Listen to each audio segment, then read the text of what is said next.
Iceland is an island located in the North Atlantic Ocean, just south of the Arctic Circle. The Arctic Circle passes through several small islands located off the northern coast of Iceland, but does not cross the main island of this country. In terms of culture, economy, and language similarities, Iceland is classified in the Nordic group with the Scandinavian countries. Iceland is the 18th largest island in the world, and the second largest in Europe, after the British Isles. Iceland has a strategic position between the Greenland Sea and Europe. Population of less than 400,000 people. Rich country. Average income of used 78,837/person/year. This number is 18 times that of Vietnam. The safest country in the world. The Institute for Economics and Peace, IEP, based in New York, USA, publishes its annual Global Peace Index study by ranking the safest and most dangerous places in the world in 2023. The safety level of countries is ranked based on 23 categories, such as population, safety, social security, domestic and international conflict, and the level of militarization. Each category is scored on a scale of 1 to 5. The lower the total score of the country and destination, the higher the safety ranking. The third lowest murder rate in the world, only higher than Liechtenstein and Singapore, at 0.3 cases/100,000 people. Some years there is only one murder. The reason is that Iceland has a highly educated population when all people enjoy free advanced education from kindergarten to high school. All citizens are encouraged to work and contribute to society, have a clear career orientation and are able to find suitable jobs. So the unemployment rate is very low. The health care, social insurance and social security benefits are very good, creating conditions for people to have a stable life. Building a luxurious prison so that prisoners don't want to escape. Located at the foot of Snæfellsjökull, one of Iceland's most beautiful volcanoes, Kvíabryggja prison looks like a farm nestled in a 35-hectare plot of land, surrounded by a stunning wild landscape close to the coast. The prison has no walls, no bars, and is isolated. More than 2 hours drive north of the capital Reykjavik. It has 2 blocks of houses for 22 prisoners, some of whom are well known in Iceland's banking industry. Kvíabryggja was originally a cattle farm and was converted into a prison in 1954. The first cell block opened in 1963. It was an open prison for inmates with no previous convictions and who were considered unlikely to escape under the prison's overly lenient conditions. In total, around 40 people working in the banking and finance sector, mostly men, have been convicted by Icelandic courts of fraud and profiteering. When these Icelandic banking bigwigs were jailed, they were given their own prison, following the Nordic model of rehabilitation prioritizing reintegration into society. So at Kvíabryggja prison, the noble prisoners have their own rooms equipped with computers, televisions and playstations. And there is even a gym, a mini golf course, a library, and a billiards room in the prison's basement. Families and relatives are allowed to visit and stay in the prison all day with their loved ones if they wish. The prison has 8 wardens. The 900 residents of the nearby village of Grundarfjörður often strike up friendly conversations with the prisoners when they are allowed to go out to the supermarket to buy cigars once a week. People still use guns. So does this country completely ban the use of guns in civilian life? No. On the contrary.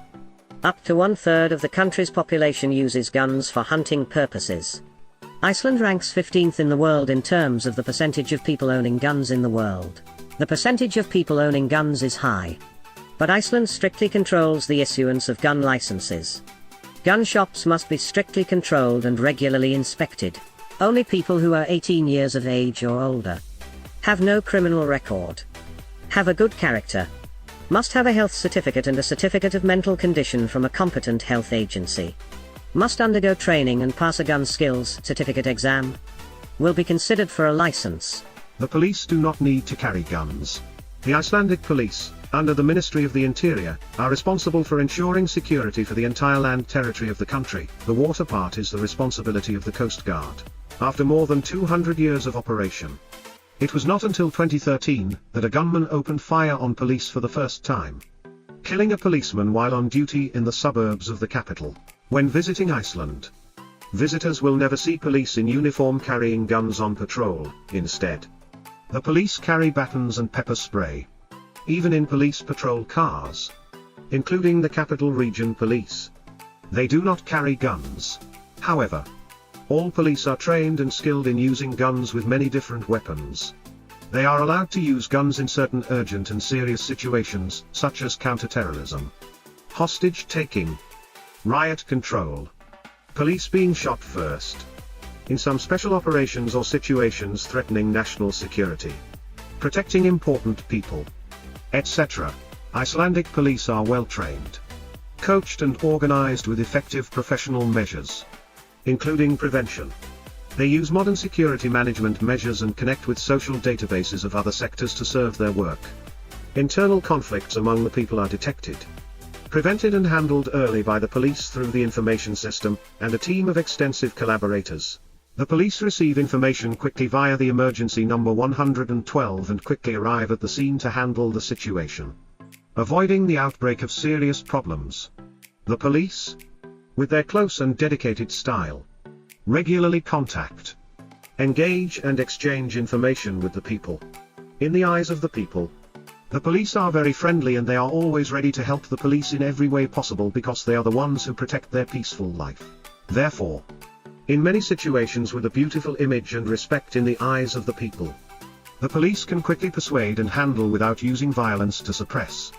The Icelandic police are increasingly oriented towards getting closer to the people. Even on September 30th, 2016, the Icelandic government decided to close the National Police Academy. Instead, the police will be trained at the university level at Akureyri University in the direction of civilization, for less serious crimes. Criminals who commit crimes due to unintentional mistakes and have good personal records. The police prioritize the direction of handling with warnings, administrative sanctions or requesting the court to allow home rehabilitation, creating conditions for the offender to overcome the consequences. However, for stubborn subjects who commit serious crimes, the police are determined to deal with the problem to the root, and propose severe punishments to be enough of a deterrent. The police are friendly but also very serious when working, very transparent in performing their duties. In the past 20 years, no negative behavior related to corruption has been discovered in the police force. All police are paid fairly, and are subject to strict control during the performance of their duties, so that they do not want, cannot, or dare to be corrupt or negative. The only NATO country without an army. Iceland has no army. Or more accurately, its army was disbanded in 1869. Iceland is the only NATO country without an army. But it does have security treaties, which basically say that if Iceland or any other NATO country is attacked, the other countries have to defend it. However, Iceland does have an air defense system, a peacekeeping force, and a militarized coast guard.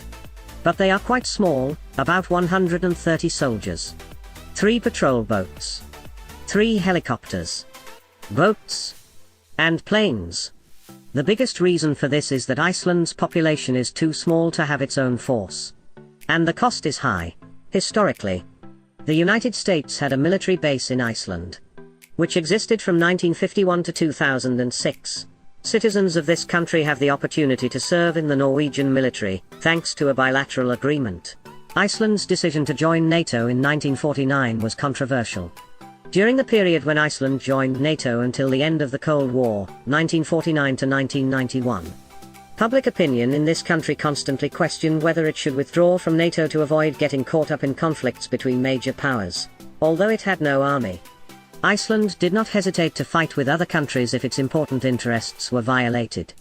From 1958 to 1975, this country continuously clashed with the United Kingdom, a NATO member country that shares maritime territory with Iceland.